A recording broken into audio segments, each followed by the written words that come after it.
US में yields increase हो रही हैं क्योंकि वहाँ की मार्केट का मानना है कि फेडरल रिजर्व अपनी मई पॉलिसी मीटिंग में 50 बेसिस पॉइंट का हाइक करेगा।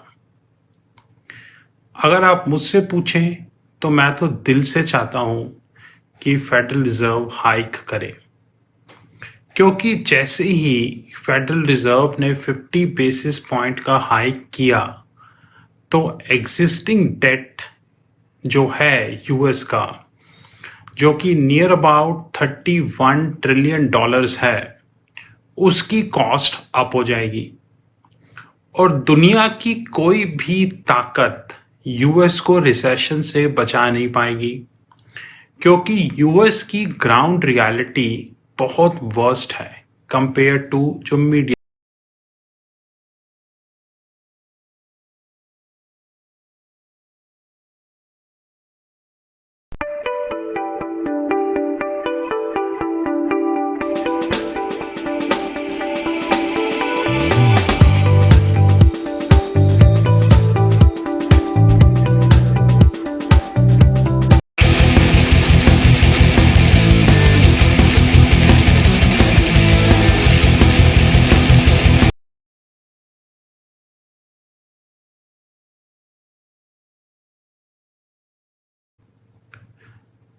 भारत जैसी चोर मीडिया मैंने आज तक नहीं देखी। आज भारत पे के फाइनेंशियल ईयर 21 के नंबर्स आए।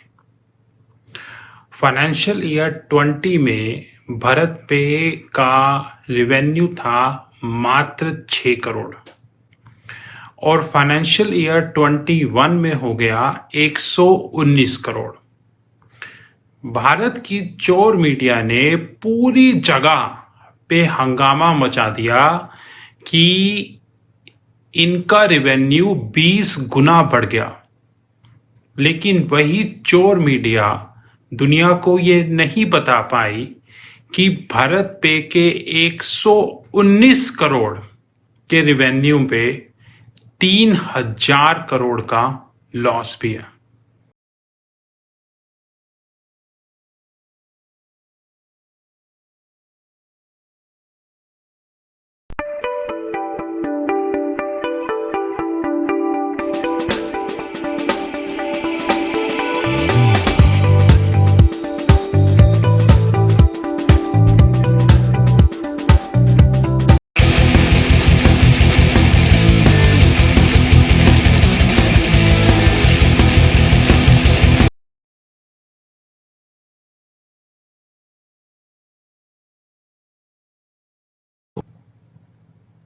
वर्ल्ड बैंक की लेटेस्ट स्टडी के हिसाब से यूक्रेन की जीडीपी इस साल नियर अबाउट 45% क्लैप्स हो जाएगी। 45%। इसका direct reason common sense Russia Ukraine war है। मोटी बात यह है, यूक्रेन की जीडीपी तो 45% क्लैप्स होगी ही, लेकिन जो यूरोपियन स्टेट्स हैं, जो ऑल यूरोप है, उसकी जीडीपी भी डेफिनेटली क्लैप्स होगी। और क्योंकि ये वॉर अब ऑलमोस्ट 46th डे पर है, तो इसका जो इन्फ्लेशनरी इम्पैक्ट होगा वो भी ज्यादा होगा डेफिनेटली। तो आने वाले समय में कई चीजें आपको देखने।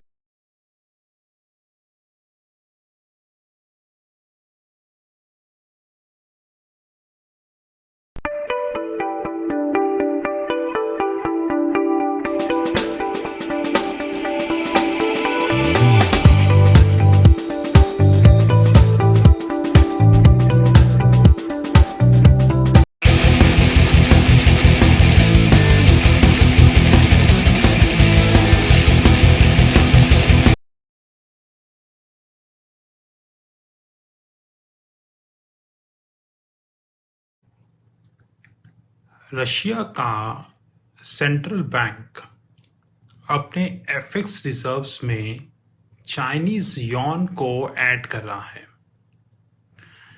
और यूएस डॉलर को कट कर रहा है। इस पे डेफिनेटली डिटेल्ड वीडियो हमारे यूट्यूब चैनल पे आएगी। लेकिन इससे एक चीज बिल्कुल क्लियर है, वो ये कि आने वाले समय में चाइनीज यॉन का जो ग्लोबल एफएक्स रिजर्व्स में शेयर है वो बढ़ेगा और यूएस डॉलर का कम होगा। लेकिन इसमें एक बड़ा इश्यू ये है कि अगर चाइना का डेट कंट्रोल नहीं हुआ, जो कि अनफॉर्चुनेटली कंट्रोल नहीं हो रहा है, तो फिर सीन रिवर्स भी हो सकता है।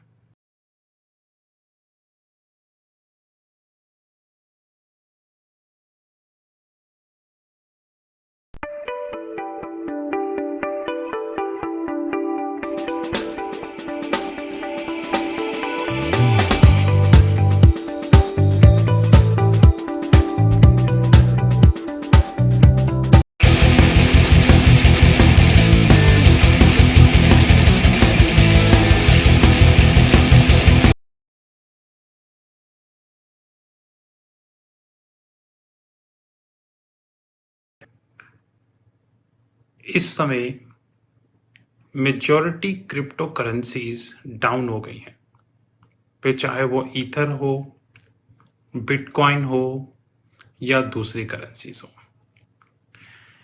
इनसे एक अपॉर्चुनिटी क्रिएट हुई है कि हम लो रेट्स पे क्रिप्टो करेंसी बाय कर सकते हैं। लेकिन पहले मेरी बात पूरी सुनिएगा, वो ये कि इनमें से कुछ ऐसी क्रिप्टो करेंसी हैं जो बाय नहीं करनी चाहिए। आने वाले समय में आपको क्रिप्टो मार्केट में जबरदस्त वॉलेटिलिटी देखने को मिलेगी। कुछ ऐसे कॉइन्स, स्टेबल कॉइन्स या ऑल्ट कॉइन्स हो सकता है थ्रोवे प्राइसेस पर भी आ जाएं, लेकिन जरूरी नहीं है कि वो अगर थ्रोवे प्राइसेस पे आ गए तो उनमें इन्वेस्टमेंट करनी ही है।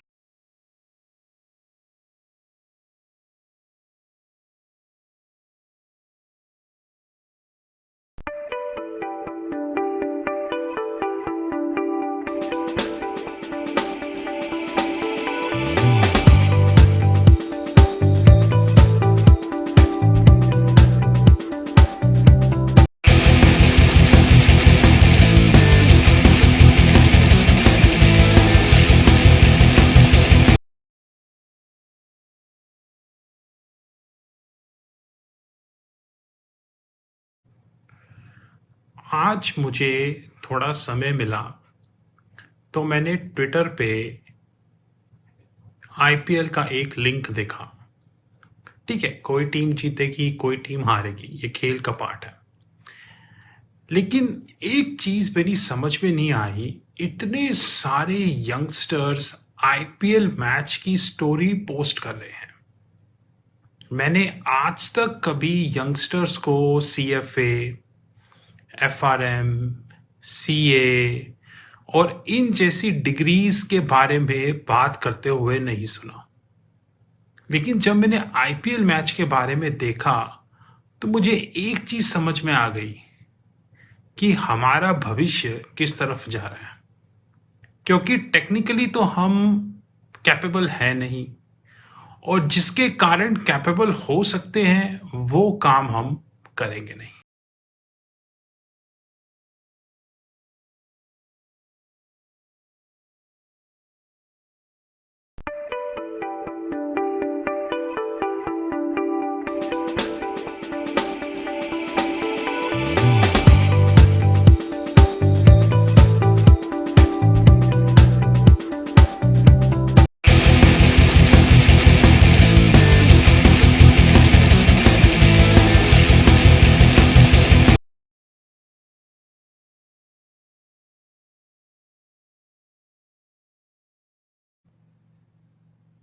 आज मैं इंडिया के एफएक्स रिजर्व्स को देख रहा था, जिसमें कि नियर अबाउट 12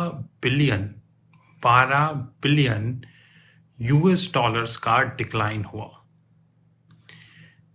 और सबसे ज़्यादा समझने वाली बात यह है कि आज़ादी के 75 साल के बाद भी भारत की मीडिया को एक डेफिनेशन समझ में नहीं आई, और उस डेफिनेशन का नाम है NIIP, net international investment position, जो कि हमेशा से नेगेटिव है।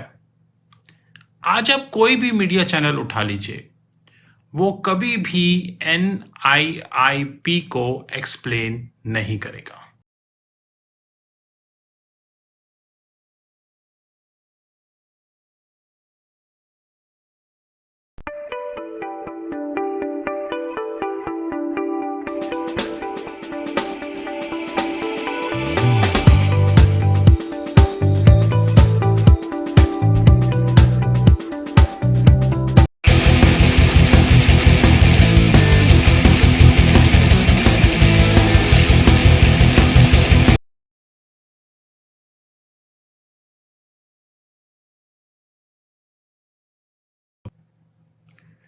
इस पे एक डिटेल वीडियो जल्दी हमारे YouTube चैनल पे आएगी, लेकिन अगर मैं शॉर्टली बोलूं तो जियो पॉलिटिकल सिनेरियो एशिया में वर्स्ट होता जा रहा है।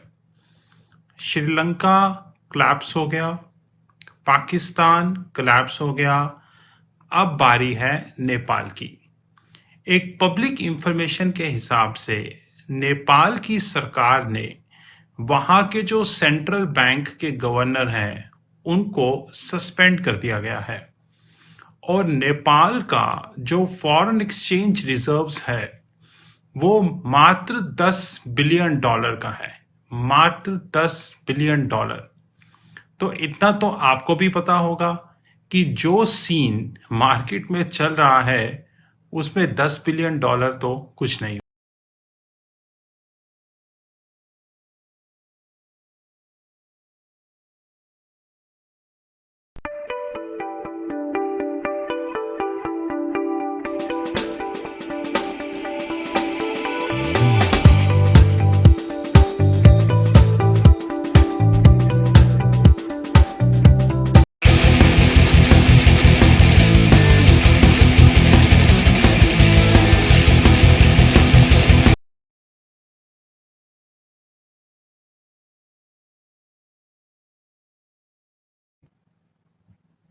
कार्स 24 एक लॉस मेकिंग कंपनी है, और एक पब्लिक इंफॉर्मेशन के हिसाब से कार्स 24 75 करोड़ का ESOP employ stock option plan buyback कर रही है। 75 करोड़। क्या इंडिया के किसी रेगुलेटर या मीडिया या न्यूज़पेपर या मैगजीन में इतना दम है कि वो पूछ सके कि एक लॉस मेकिंग कंपनी 75 करोड़ कहां से ले आई? हम उस लेवल पे पहुंच चुके हैं जब ये लॉस मेकिंग स्टार्टअप्स सब कुछ अपने हिसाब से कर रहे हैं, और पूरे का पूरा सिस्टम खड़ा होके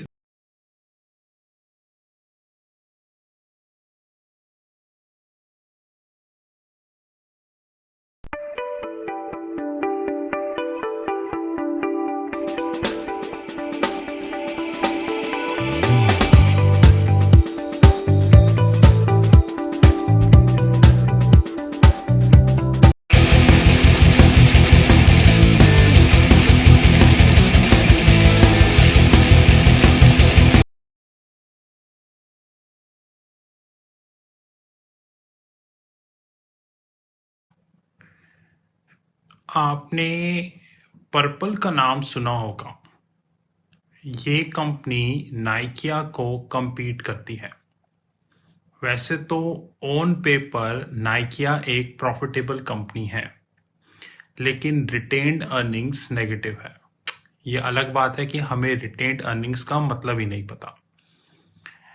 पर्पल कंपनी का फाइनेंशियल ईयर 20 में लॉस था 24.4 करोड़ और फाइनेंशियल ईयर 21 में लॉस हो गया 52 करोड़ और गोल्डमैन सैक्स ने इस कंपनी में पैसा लगाया।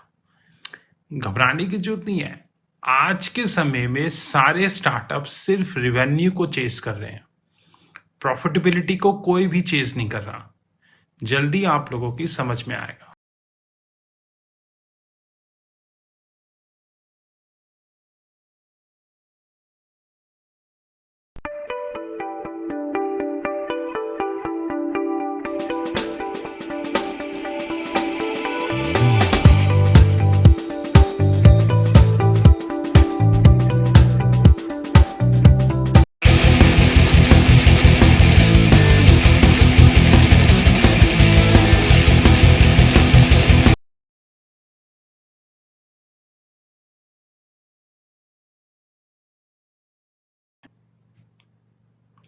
आजकल इंडियन स्टार्टअप्स में एक नया ट्रेंड शुरू हो गया है और वो ट्रेंड ये है कि अदर इनकम कंपोनेंट के दम पर इंडियन स्टार्टअप्स प्रॉफिट रिपोर्ट कर रहे हैं।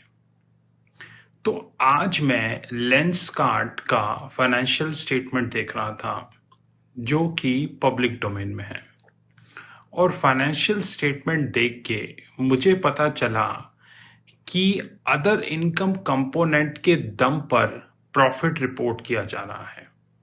डेफिनेटली मैं इस पे वीडियो बनाऊंगा 101%।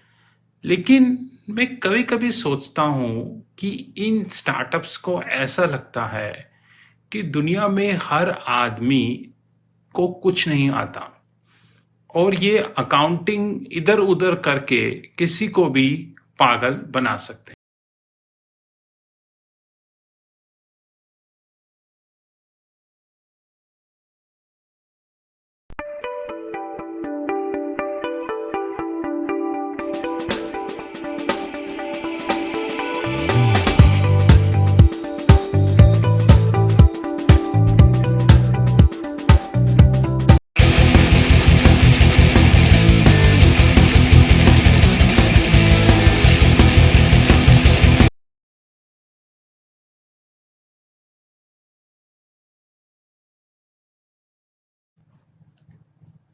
सीएनबीसी टीवी का एक सीरियल आता है जिसका नाम है young Tux.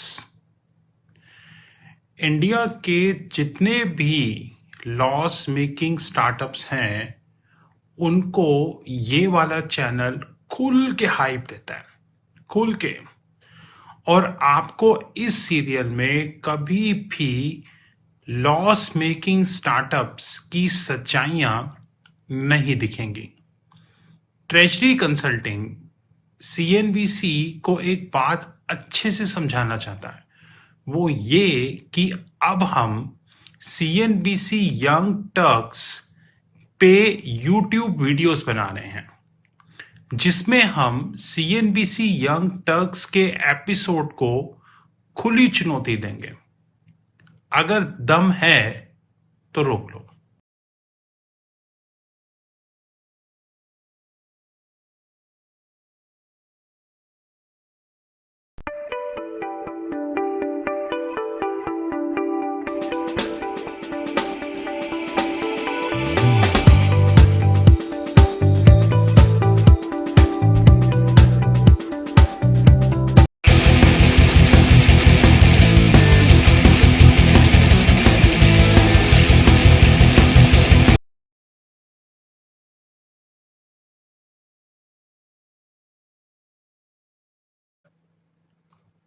Elon Musk, who is also known as Mr. Pump and Dump, now the largest shareholder of Twitter.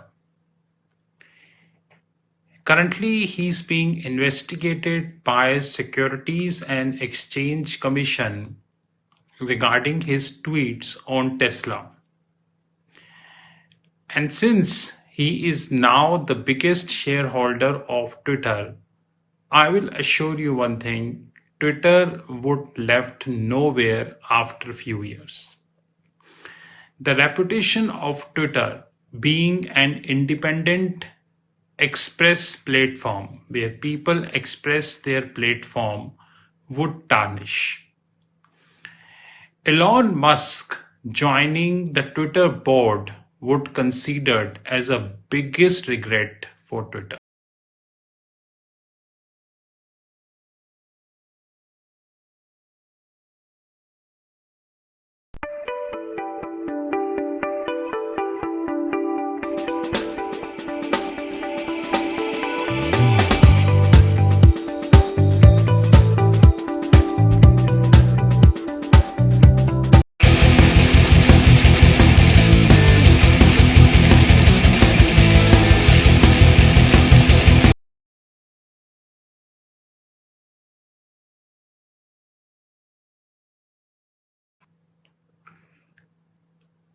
Shanghai's situation is turning pretty bad. According to the various videos who are available on the internet, Shanghai is more or less like a ghost town. But unfortunate part is that the government is clearly failed to control the corona in Shanghai. One thing we also need to agree is that whatever information is coming from China, it is tip of an iceberg because Chinese media is controlled by the government. Now, we need to learn that sooner or later the Shanghai situation would replicate in Asia as well.